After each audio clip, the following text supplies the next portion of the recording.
इस मास के अव्यक्त इशारे जो हैं वो सरलता पर चल रहे हैं, है ना। और आज बाबा ने वरदान भी, है ना, साधारणता या सरलता पर दिया है। और आज बाबा ने एक और शब्द जो अंडरलाइन करा है वो है स्वच्छ रहना, है ना। साधारण रहना, स्वच्छ रहना। तो क्या होता है साधारण रहना या सरल रहना? एक शब्द में बताओ। पवित्र। और मन को शुद्ध, मन को शुद्ध रखना, आत्म अभिमानी रहना, अंदर बाहर एक समान, है ना। और सबसे पहले जो उसकी विधि है वो है व्यर्थ मुक्त होना, है ना। सिंपल सरलता माना कभी भी क्या क्यों ना चले, व्यर्थ ना चले, है ना। आज बाबा में कहते हैं मन के संकल्पों में भी क्या हो, बिल्कुल साधारणता या सरलता हो। माना कभी भी क्या क्यों के व्यर्थ संकल्प ना चले, है ना। जो व्यर्थ किसे कहते हैं? पास्ट के, फ्यूचर के और दूसरे के। मन में कभी हमारे अतीत का चिंतन ना चले, जो बीत गया उसका चिंतन ना चले, है ना। किसने किया, क्यों किया, ये हुआ, वो चिंतन ना चले। फिर बाबा कहते भविष्य के प्रति क्या होगा, कैसे होगा, ये भी मन उससे मुक्त हो। और दूसरे के प्रति भी, वो ऐसे हैं, वो ये करते हैं। और दूसरे माना आप सोचो आज जो आप न्यूज़ देखते हो सब दूसरे के विषय में है। आप न्यूज़ देखते हुए कितने विचार चला रहे हो, ये व्यक्ति राइट है, उसकी गलती है, उनको ऐसे नहीं करना चाहिए, है ना। इनको लेकिन ये भी ऐसे कर रहे हैं, है ना। तो हमें क्यों सोचना है, लेकिन हम कितना दिमाग लगाते हैं, है ना। ओपिनियन, व्यूज़, ये सब क्या है? ये सब व्यर्थ चिंतन है ना। आप विचार करो स्वयं के संदर्भ में जब हम राइट रॉन्ग सोचते हैं तो कभी भी क्लैरिटी होना बहुत मुश्किल होता है, क्योंकि कितनी परिस्थितियाँ, कितनी बातें, कितने फैक्टर्स होते हैं। कई बार सब कहेंगे आपने गलत किया, लेकिन आपको लगेगा नहीं क्या करते हैं, ऐसे में यही करते हैं, है ना। आप सोचो कि फिर संस्कारों की परवशता कितनी होती है, लेकिन हम कितना देखते, सुनते, कितना व्यर्थ संकल्प चलाते, परिस्थितियों के प्रति कितना व्यर्थ संकल्प चलाते हैं ना। अभी ये जो वर्ल्ड पॉलिटिक्स है या दुनिया के हालातों के न्यूज़ हैं, ये सब व्यर्थ होता है। तो मन के संकल्पों को, मन को इससे फ्री रखना है। इसको कहेंगे सरलता या साधारणता, है ना। अब सरलता क्यों नहीं होती? क्योंकि बहुत मैंपन होता है ना। मेरा भी आइडिया है, मेरा भी ओपिनियन है ना। हम जानते कुछ नहीं, लेकिन हम, है ना, हमें बाबा हमें जिस संदर्भ में ज्ञानी कहता है उस संदर्भ में तो अज्ञानी होके रहते हैं, और जो व्यर्थ की बातें हैं उसमें अपने आप को बहुत बड़ा ज्ञानी और विशेषज्ञ समझ के चलते हैं, है ना। तो इतना अंदर आए कि मुझे ये जो परिवर्तनशील संसार है इसमें कुछ ज़्यादा आइडिया मुझे नहीं है, तो मुझे इतना दिमाग नहीं लगाना है। कोई भी चीज़ देखते, सुनते, साक्षी हो पाना, इसको कहते हैं व्यर्थ संकल्प मुक्त रहना, है ना। और जो है सो ड्रामा अनुसार एक्यूरेट है। बाबा ने हमें बहुत सारी विधियाँ बताई हैं, है ना। ये अच्छा है, बुरा है, ये ऐसा क्यों है, किसकी गलती है, कौन रिस्पॉन्सिबल है। इन बातों में जाने से अच्छा है कि हम एक संकल्प लें कि जो है ड्रामा अनुसार हूबहू कल पहले मुआफिक रिपीट हो रहा है, इसमें इतना मुझे क्या दिमाग लगाना है ना। फिर बाबा कहते हैं संबंध में आते भी बिल्कुल सरल और साधारण रहे। संबंध में आते आप देख रहे हैं, है ना, आपको वैरायटी संस्कार दिखेंगे, है ना। लेकिन क्योंकि कोई भी एक आत्मा के संस्कार दूसरे से नहीं मिलते हैं, है ना। तो जब संबंध में आते हैं तो सबके संस्कार देखें, पर उन संस्कारों के प्रति व्यर्थ ना चले, है ना। बाबा को जैसे यज्ञ में कचहरी होती थी, है ना, तो कचहरी में रिपोर्टिंग करते थे। रिपोर्टिंग होती है ना कि इन्होंने ये किया या ये इनका संस्कार है जो हमें दिखाई दिया, क्योंकि जो आपस में रहते हैं वो बताएंगे तभी तो उसका सल्यूशन निकलेगा या उस प्रकार से इशारा दिया जाएगा। तो जब रिपोर्टिंग होती थी तो रिपोर्टिंग की जो विधि है वो ये है कि जो बताने वाला है उसके एक्सप्रेशन और स्थिति चेंज नहीं होनी चाहिए, है ना। अगर किसी के विषय में बताते हुए उसमें, है ना, घृणा भाव या क्रोध या डिसअपॉइंटमेंट दिखाई दे रही है कि ये तो ऐसे करते हैं ऐसे करते हैं, तो बाबा कहते थे वो तो करते, तुम्हारा चेहरा क्यों बदल रहा है है ना। तो इसमें बाबा हमें कहते हैं कि सरल बनो। कौन क्या करता है, अब मूर्ख तो नहीं है ना, मालूम तो पड़ रहा है कि ये इनका ये संस्कार है, इनका ये संस्कार है, लेकिन उसको देखते सुनते उनके बीच रहते हमारी स्थिति पर प्रभाव ना पड़े, हमारे कोई व्यर्थ संकल्प ना चले। और स्थिति पर प्रभाव तभी पड़ता है जब एक्सेप्टेंस नहीं होती, जब हम उसमें क्या क्यों चलाते हैं कि ऐसे क्यों है, अरे क्यों है नहीं पता कि क्यों है, ड्रामा प्लान अनुसार है, एक्यूरेट है ना। तो बाबा हमें कहते हैं कि देखो सत्युग का शब्द जो है ना वो है परफेक्ट है, और संगम युग का शब्द क्या है, एक्यूरेट है ना। परफेक्ट नहीं है पर ड्रामा प्लान अनुसार एक्यूरेट है, कर्म की गति के अनुसार एक्यूरेट है, किसी को भी कम या ज़्यादा नहीं मिल रहा है ना, सब एक्यूरेट चल रहा है। तो बाबा हमें कहते हैं कि संबंध संपर्क में भी आते ऐसे सरल रहो। फिर बाबा हमें कहते व्यवहार में आते, है ना, व्यवहार में आते ओवर थिंकिंग नहीं, है ना। व्यवहार में किसे क्या बोलना है, कैसे चलना है, क्या लेना देना है, उसमें भी बहुत ओवर थिंकिंग नहीं, है ना। टचिंग से काम करो, बाबा की याद में रहकर काम करो। व्यवहार में आते हुए बाबा की याद में रहकर निर्णय लो। अब मानो मैंने आपको पूछा क्या टोली बनाए, है ना, मधुबन भेजनी है, तो बाबा की याद में जो संकल्प आता वो बना लो, है ना। कोई ऐसे नहीं कि अच्छा ये फिर नहीं ये नहीं ये, अच्छा नहीं ये तो फिर इसमें प्रॉब्लम आएगी, ये बनाते हैं तो वो पसंद नहीं आएगा, वो ठीक नहीं है ना, वो सरलता की निशानी नहीं है ना। बोल भी बोल रहे हैं तो सोचो और बोलो, है ना। सोच के उसको बिगाड़ मत दो फिर, है ना। फिर जो बोलते हैं वो एक्यूरेट नहीं निकलता।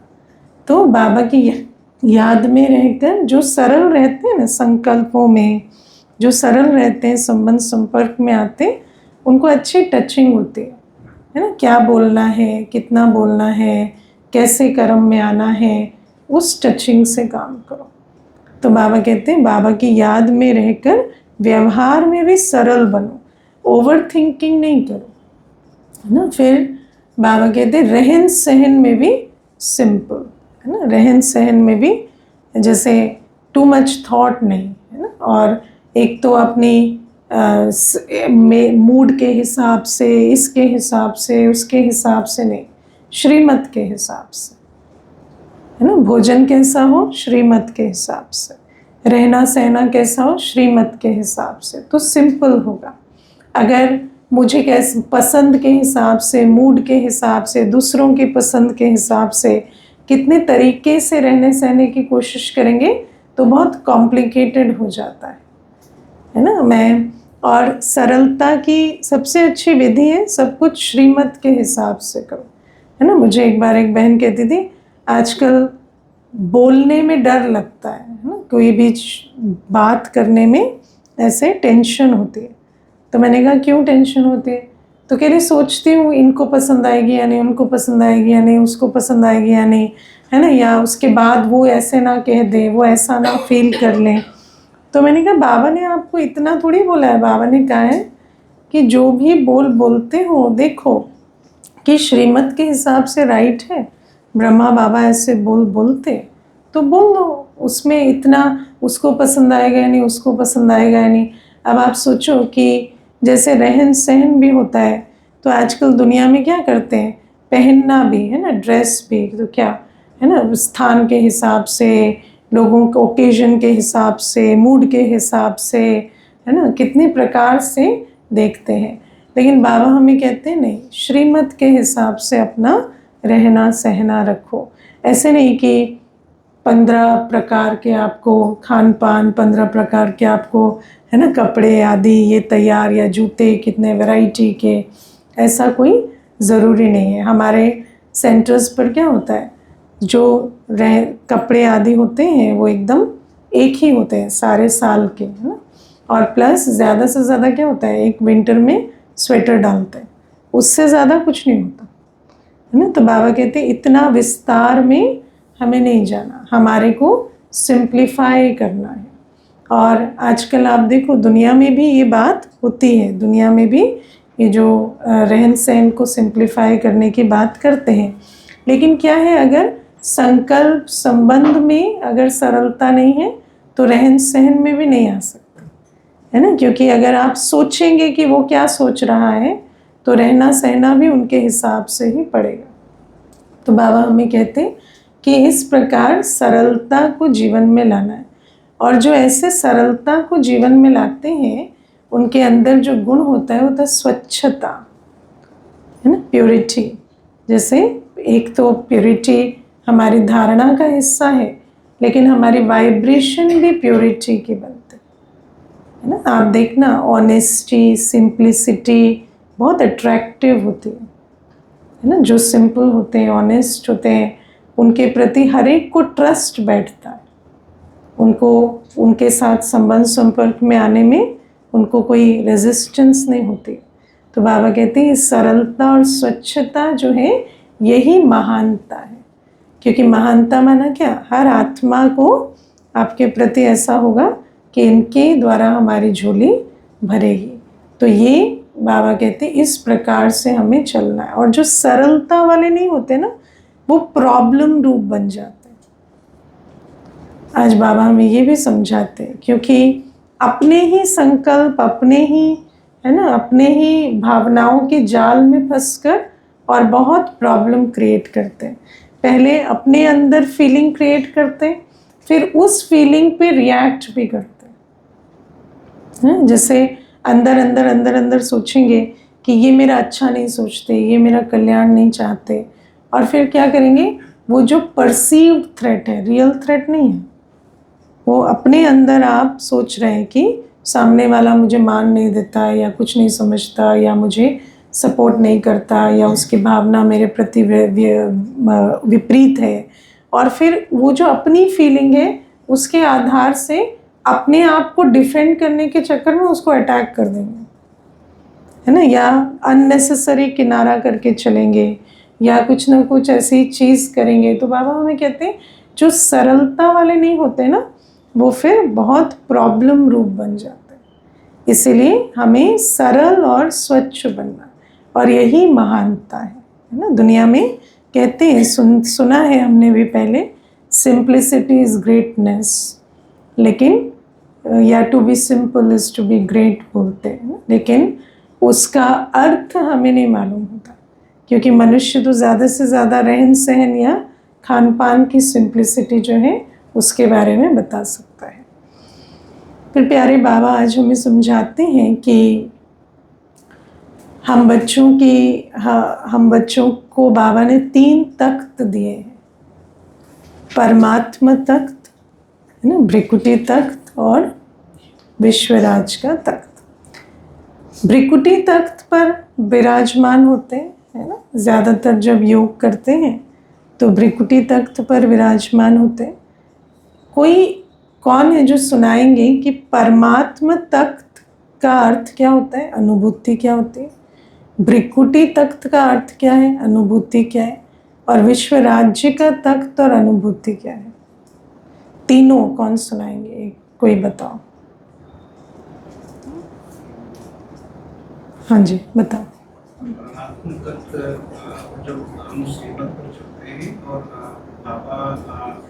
बाबा का जो ज्ञान का सागर, शांति का सागर, पूरे विश्व के लिए जब हम हमारे अंदर जो भावनाएं, शुभकामनाएं चलती हैं वो परमात्मा का ही होता है। और जब हम अपने मौलिक गुणों में स्थित रहते हैं वो आत्मा जो मुक्ति तत्व है।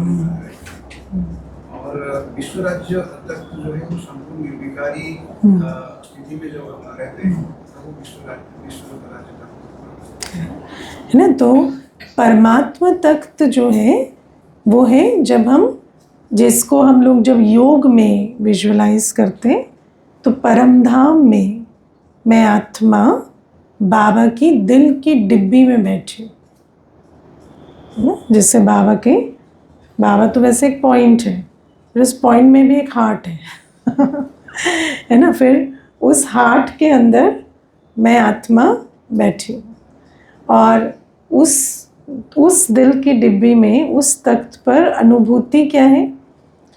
एक तो बाबा से सर्व संबंधों का स्नेह अनुभव हो रहा है ना। जैसे बाप, टीचर, सतगुरु, माता, बंधु, सखा, स्वामी, साजन, सर्जन और बच्चा, ये सारे संबंध जो हैं जैसे मुझे उसका साथ अनुभव हो रहा है ना। अगर ये सारे संबंध एक साथ अनुभव हो तो जो रस या सुख की अनुभूति होगी वो परमात्मा दिल तख्त पर होती है। और दूसरा, क्योंकि बाबा सागर है और मैं बाबा की दिल की डिब्बी में हूँ, तो उस मास्टर सागर स्वरूप की अनुभूति, मैं मास्टर पवित्रता का सागर, मास्टर शांति का सागर, सुख का सागर।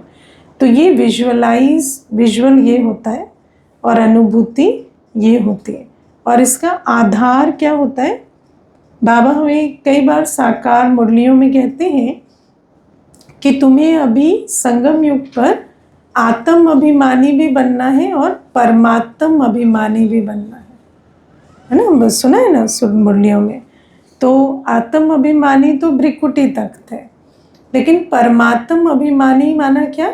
बाबा ने जो मुझे ज्ञान दिया है कि बाबा से मेरे सर्व संबंध है और बाबा जो है जैसा है उस पर जितना निश्चय होता है, दो बातों में निश्चय। एक तो बाबा रूप में बिंदु, गुणों में सिंधु है। दूसरा, मेरे सर्व संबंध बाबा से है ना। तो एक तो बाबा का ज्ञान कि बाबा कौन है, कैसा है, और दूसरा ये अनुभव कि मेरे सर्व संबंध बाबा से। अब मान लो मैंने इस पर तो निश्चय कर लिया कि बाबा बहुत ऊंचा है, लेकिन मुझे इस पर निश्चय नहीं है कि मैं अधिकारी आत्मा हूं, तो मैं परमात्म अभिमानी नहीं, है ना। भगवान को तो मानते हैं पर अपने को भी बच्चा मानना पड़ेगा ना, है ना। मुझे ये भी निश्चय होना चाहिए कि मैं ही अधिकारी आत्मा। और मेजॉरिटी यही होता है कि परमात्म अभिमानी क्यों नहीं बनते? क्योंकि बाबा ने जो अपने विषय में कहा उसमें हमें डाउट नहीं है, 100% फेथ है कि हाँ बाबा तो ज्ञान का सागर है, पवित्रता, प्रेम, सुख का सागर है। लेकिन मैं बच्चा हूँ उस पर मुझे फेथ नहीं है ना। या मैं अधिकारी बच्चा हूँ, या बाबा जैसा है वैसा मैं हूँ, मैं भी मास्टर सागर हूँ। बच्चा हूँ ना, बाबा कहते बच्चा हो तो तुम मेरे ही जैसे हो, अच्छा तो तुम्हें बनना है है ना। क्योंकि बाबा हमें कहते हैं जो तुम थे वो नहीं रहे। बाबा हमें ये थोड़ी कहते हैं कि तुम अभी अच्छे हो, बाबा कहते हैं तुम पहले बच्चा बनो, फिर बच्चा बनकर मेरे समान बनो।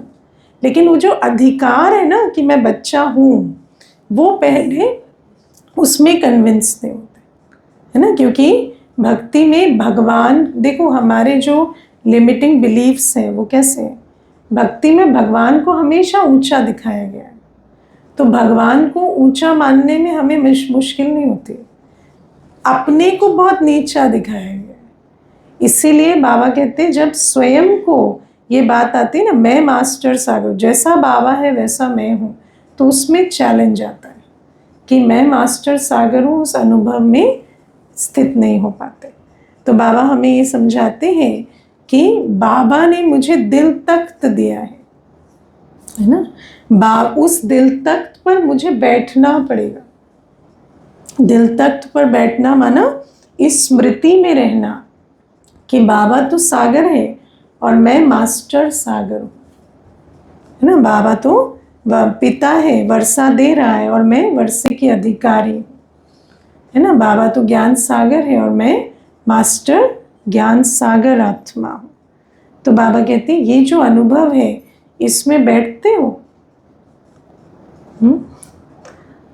सोचो, है ना। तो बाबा कहते हैं कि बाबा ने हमें परमात्मा दिल तख्त दिया, पर हम उस पर बैठते हैं कितनी देर, है ना। और अगर परमात्मा दिल तख्त पर बैठे तो वहाँ कोई व्यर्थ संकल्प चलेंगे, वहाँ कोई दुनिया के संकल्प चलेंगे? कभी भी नहीं चलेंगे, है ना। मुझे याद है अभी 3-4-5 दिन पहले बाबा की मुरली में एक वरदान था कि सुबह सुबह सीट पर सेट हो जाओ, है ना। तो सारा दिन जो है वो सीट के हिसाब से चलेगा, उस सेटिंग के हिसाब से चलेगा, है ना। तो बाबा आज हमें कहते हैं कि जो सीट है ना, जो तख्त है, वो कौन सा लो? बाबा का दिल तख्त, और वहाँ बैठकर हर कार्य करो, उस सीट पर बैठकर कार्य करो, है ना। कि मैं वो हूँ जिसको सर्व प्राप्तियाँ, सर्व संबंधों का रस बाबा से निरंतर प्राप्त हो रहा है, और उस सीट पर बैठकर कोई भी कार्य ना मुश्किल लगेगा ना थकाने वाला लगेगा, है ना। पर बाबा कहते हैं अपने आप से पूछो, जब से ब्राह्मण बने हैं तब से उस सीट पर बैठते हैं, बैठे रहते हैं? कितना बैठे होंगे? किसका परसेंटेज 50 के ऊपर है? 50 बहुत ज़्यादा। यहाँ कौन कौन है 50 के ऊपर? 50% परमात्मा दिल तख्त पर बैठे रहते हैं, 50 से ज़्यादा। आप जान पा रहे 50 माने क्या? त्रेता युग। तो है ना। तो देखो आज बाबा हमें कितना सुंदर कैलकुलेशन सिखाते हैं ना।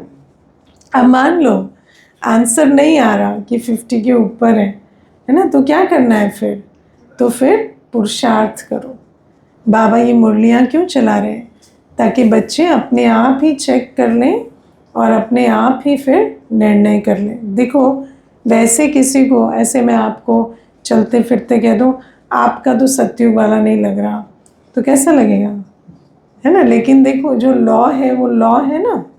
तो बाबा हमें इसीलिए मुरलियों में बहुत इशारा देते हैं, अटेंशन खिंचवाते हैं कि अपनी अवस्था को चेक करो, और अभी चेंज का समय है तो उसको उस आधार से उतना जो है अपनी स्थिति को बना लो कि अंत में ऐसा ना आए कि और करते तो अच्छा होता।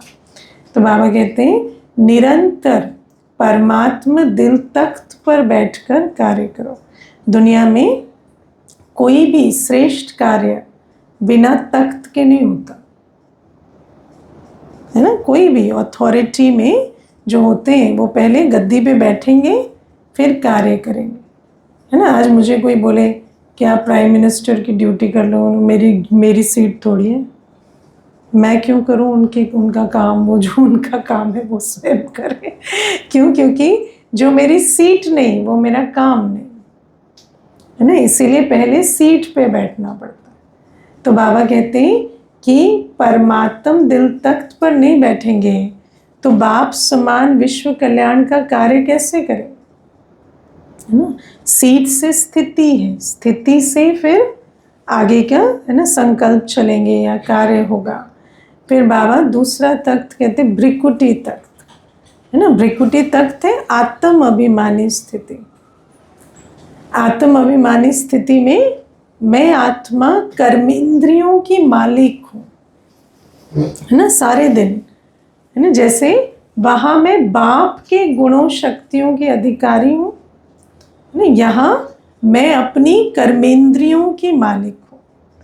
जब हम भ्रिकुटी तख्त पर बैठे हैं तो कभी ऐसे संकल्प नहीं चल सकते, मन नहीं कर रहा, मूड नहीं हो रहा, है ना, ध्यान भटक रहा है, या ना इंद्रियां जो है ना, ये देखने का मन कर रहा है, ये सुनने का मन कर रहा है, ये वाली बातें हम नहीं कह सकते, क्योंकि इंद्रियां राजा नहीं है, मैं राजा, है ना। या जो कहते हैं ना मेरे संस्कार ऐसे हैं, नहीं, तुम संस्कार के मालिक हो ना, तुम्हें किस संस्कार को यूज़ करना है वो तय करते हो। आप देखो, कई बार आप देखना, हम जैसे ऑब्जर्व करते हैं, कई बार आत्मा संस्कारों के कितने वश होती है ना। जैसे अभी क्लास में बैठेंगे तो कितना अच्छा सिर हिलाएंगे, हर बात में ऐसा लगेगा हाँ ये तो समझ ही गए, है ना। उसके बाद जैसे ही वो सिचुएशन आएगी और संस्कार ट्रिगर होगा तो एकदम से ऑपोजिट काम करेंगे, है ना। तो ऐसा लगेगा जैसे ये अभी तो अच्छे खासे समझे हुए लग रहे थे, अभी ये क्यों किया। तो वो कहाँ से आता है, उस संस्कार से, है ना। लेकिन वो संस्कार प्रभावी, देखो संस्कार सब में है, क्योंकि ये तो ट्रूथ है ना कि 63 जन्म हम रावण राज्य में संस्कार बनाते आए हैं। लेकिन वो संस्कार के वश हम होते क्यों हैं, क्योंकि हम भ्रिकुटी तख्त पर नहीं बैठे। भ्रिकुटी तख्त पर जो बैठा है वो अपने संस्कारों को देखेगा, उसको पता चलेगा। बाबा हमें कहते हैं ना, मनसा में कितने भी तूफान आए लेकिन कर्मणा में ना आए। इसको कहते हैं भ्रिकुटी तख्त का अधिकारी, है ना। मानो मुझे संस्कार जो है वो समाप्त नहीं हुए, वो मन को बिल्कुल, है ना, जैसे it will drive you crazy अंदर बहुत संकल्प चलेंगे, लेकिन आपको पता है कि अभी इसको, इस संस्कार पर विजय पानी, इससे कर्म नहीं करना, है ना। कई बार फिर उस आधार से बोल देते हैं, कर्म करते हैं, वो भ्रिकुटी तख्त नशीन की निशानी, है ना। तो बाबा कहते हैं तुम्हें भ्रिकुटी तख्त दिया है। देखो जैसे सामने वाले को पता चल रहा है, हमें भी तो अपने संस्कारों का पता तो चल ही रहा है ना।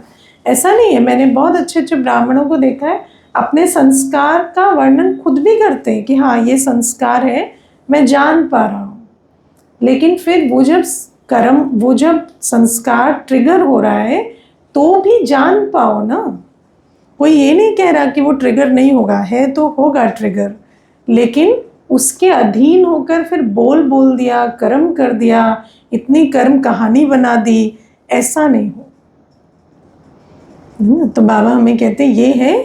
और सबसे अच्छा मैं जो विधि अडॉप्ट करती हूँ, अगर किसी चीज़ की बहुत अर्ज हो रही है ना तो मत करो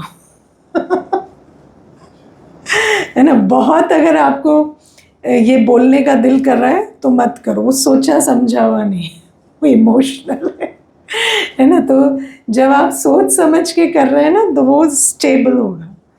तो अगर आपको, मेरे को जो भी दिल करता है वो मैं नहीं करती, जो मुझे, है ना, जो अर्ज दिल करता है नहीं, जो जिसकी अर्ज होती है, जिसको कंपल्सिव ये होता है, वो मैं कभी नहीं करती।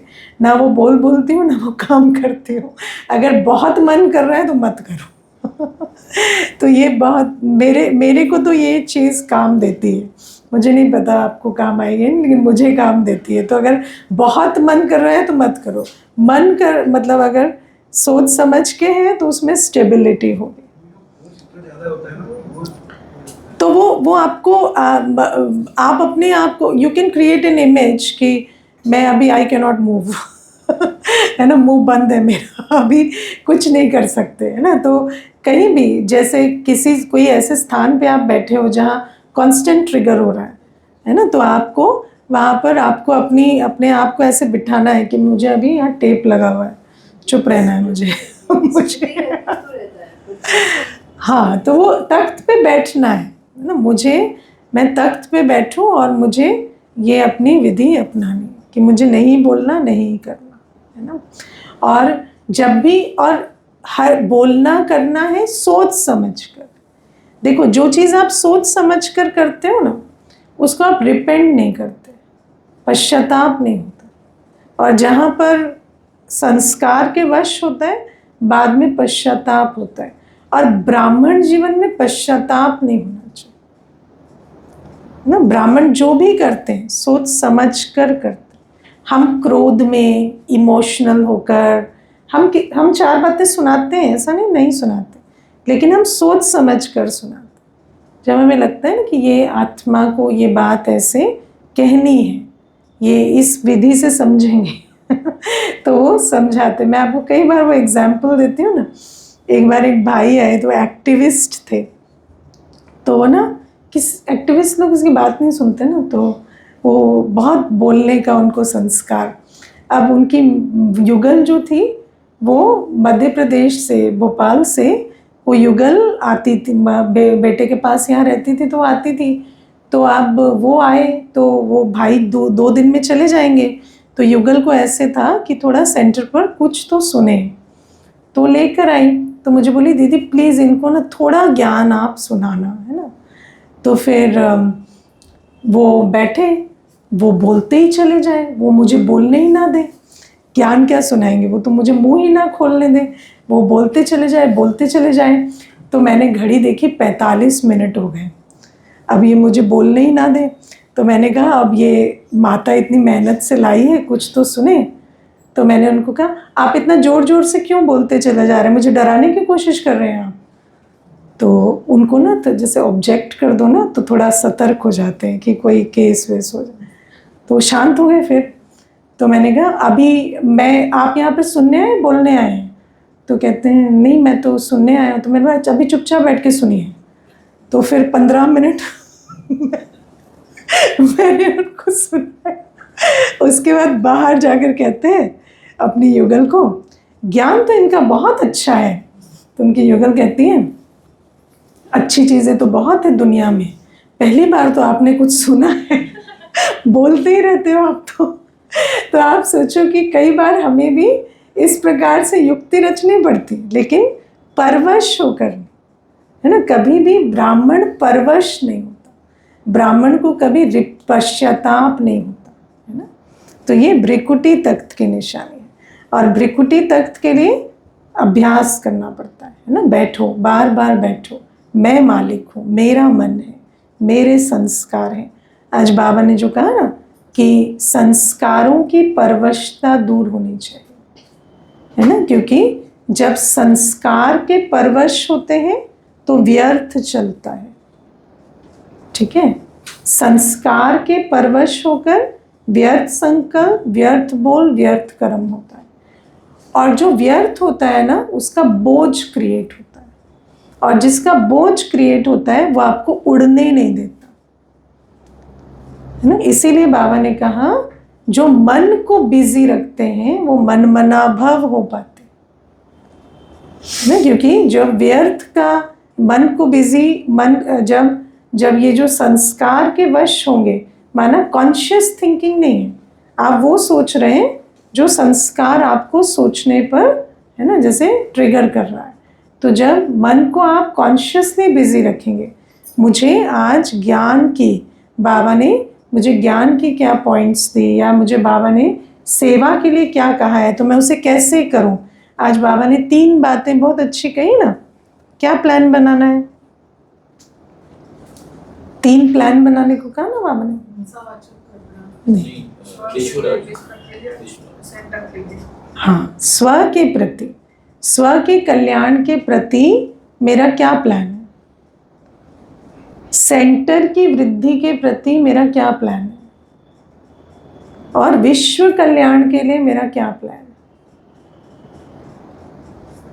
है ना। देखो, आज बाबा ने, वैसे तो बाबा कहते रोज की मुरली के आधार से अपना डिसाइड करो कि आज मुझे क्या धारण करना है, आज मुझे किस सेवा के विषय में बाबा ने अंडरलाइन कराया वो मैं कैसे करूं, या आज मुझे योग के लिए बाबा ने क्या युक्ति दी, तो योगी कैसे बनूं, या योग को बेटर कैसे बनाऊं, या ज्ञान की कौन सी पॉइंट है जिस पर मैं मनन चिंतन करूं। लेकिन बाबा ने जनरली भी हमें एक बहुत अच्छा प्रश्न दिया, आज के दिन मुझे स्व की उन्नति के लिए क्या करना है, ताकि एंड ऑफ द डे में मुझे पता चले कि मैंने आज अपनी उन्नति इस आधार से की। सेंटर की वृद्धि के लिए क्या करना है, जिस स्थान से आपकी पालना होती है उसकी वृद्धि के लिए आपको क्या करना है, वो भी आपको रोज का प्लान बनाना है। और विश्व कल्याण के लिए क्या करना है, वो भी प्लान बनाना है, क्योंकि विश्व कल्याण होगा तो विश्व राज्य करेंगे। तो बाबा ने हमें 3 तख्त दिए हैं। बाबा ने हमें उन तख्त पर बैठकर व्यर्थ मुक्त बनना, बाप समान बनना, ये डायरेक्शन दिए। विश्व राज्य तख्त का बताइए। विश्व राज्य तख्त बाबा कहते हैं अभी तुम्हें उस पर बैठना नहीं, उस पर तुम उस अकॉर्डिंग बैठोगे जितना परमात्मा दिल तख्त पर बैठो। अभी हमें परमात्मा दिल तख्त और भ्रिकुटी तख्त पर ही बैठना है। जितना इस पे बैठेंगे उसके अकॉर्डिंगली हम विश्व राज्य पर बैठेंगे। दीदी मुरली में एक जगह था कि निमित्त से भी वेरीफाई कराना है। हाँ, वो बाबा कहते हैं जो कईयों को होता है ना, मैं ही राइट हूँ, मेरा ये विचार राइट है, मेरा ये कर्म राइट है।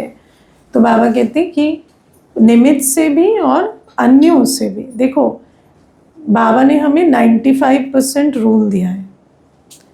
अगर 5% आत्माएं कहती हैं आप ठीक नहीं हो तो कोई बात नहीं, लेकिन अगर 95% आत्माएं ये कह रही हैं कि है ना आप में कोई प्रॉब्लम है तो आप मैं राइट हूँ मत करो, है ना। जैसे मान लो 5 लोग हैं जो आपको देख रहे हैं, उसमें से अगर है ना 4 मानो, है ना 4 कह रहे हैं कि आप राइट हो, तो एक नहीं भी कह रहा तो कोई बात नहीं।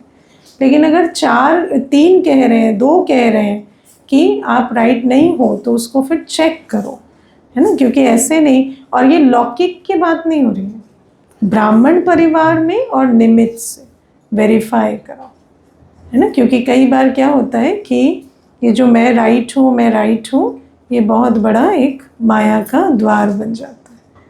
हाँ जी। से जब हम द्वापर में आते हैं तो हमारे साथ कोई संस्कार आता है? संस्कार तो आता है, पर संस्कार तो परिवर्तनशील है ना। तो प्रभाव में जैसे जैसे द्वापर में माया का प्रभाव पड़ता है, वो संस्कार धीरे धीरे डाइल्यूट हो जाए। हमारे अंदर सतयुग त्रेता के आज भी संस्कार है। जो 63 जन्मों का संस्कार हम कहते हैं, ये जो विकारी संस्कार, विकारी को कहते हैं, हाँ। और वो जो संस्कार है वो भी हमारे साथ, ये जो आज हम जो भी बाबा की जो श्रीमत हमें मिलती है कि प्रेम से हर एक को चलाओ, स्नेही सहयोगी बनो, ये हमें ठीक लगता है, क्योंकि वो संस्कार अभी भी है ना, हार्मनी के भी संस्कार। इसका मतलब अकर्म का भी संस्कार होता है। अकर्म इज कर्म और समय का भी संबंध है। कर्म इज नॉट इंडिपेंडेंट ऑफ समय। कर्म भी होता है, कर्म का समय से भी लेना देना होता है। जैसे एक कर्म, जैसे मान लो मैंने पानी डाल के धो दिया आज हॉल, ठीक है, लेकिन मैंने ठीक क्लास से पहले धो दिया और वो गीला है, तो उस समय पे वो कर्म गलत हो गया। समझ रहे हो? तो कर्म सिर्फ कर्म नहीं होता, कर्म समय से जुड़ा होता है। इसीलिए अकर्म सिर्फ सतयुग त्रेता में होता है, क्योंकि उस समय हर आत्मा फुल है, तो आप अच्छा कर्म कर रहे हैं, पर क्योंकि कोई लो एनर्जी में है ही नहीं, तो रिसीव नहीं कर सकता ना आपके कर्म को। और वही कर्म आप अभी करेंगे तो वो दूसरे को फ्लो करेगा और उसको बेनिफिट मिलेगा, है ना। तो ये कर्म और समय, कर्म और वायुमंडल जो है वो रिलेटेड होता है। इसीलिए हम लोग कहते हैं नकल में भी अक्ल चाहिए, क्योंकि कोई कर्म को कॉपी करता है, पर अगर वो कॉन्टेक्स्ट की समझ नहीं रखता तो वो कॉपी करते हुए भी उल्टा कर्म कर देता। समझे? तो इसीलिए ये जो बाबा आज हमें कहते हैं ना कि ब्रह्मा बाबा के हर कर्म को कॉपी करो, तो उसमें बहुत अक्ल चाहिए। कॉपी तो सब करना चाहते हैं, पर शक्ति भी चाहिए और अक्ल भी चाहिए, है ना। जैसे ब्रह्मा बाबा ने जिस प्रकार से कर्म किए और जैसे मान लो कि ब्रह्मा बाबा तो गृहस्थ में थे, अब ब्रह्मा बाप को फॉलो करने के लिए कोई कहे मैं गृहस्थ में जाऊं, फिर पैसा कमाऊं, फिर जाकर समर्पित हूँ, फिर यज्ञ को सींचूं, नहीं, ऐसे नहीं, ऐसे कॉपी नहीं किया जाता। तो नकल में भी अकल चाहिए, तो शक्ति भी चाहिए, अकल भी चाहिए। तो ब्रह्मा बाबा को कॉपी करने का की भी हमें समझ चाहिए। ठीक है, ओम शांति।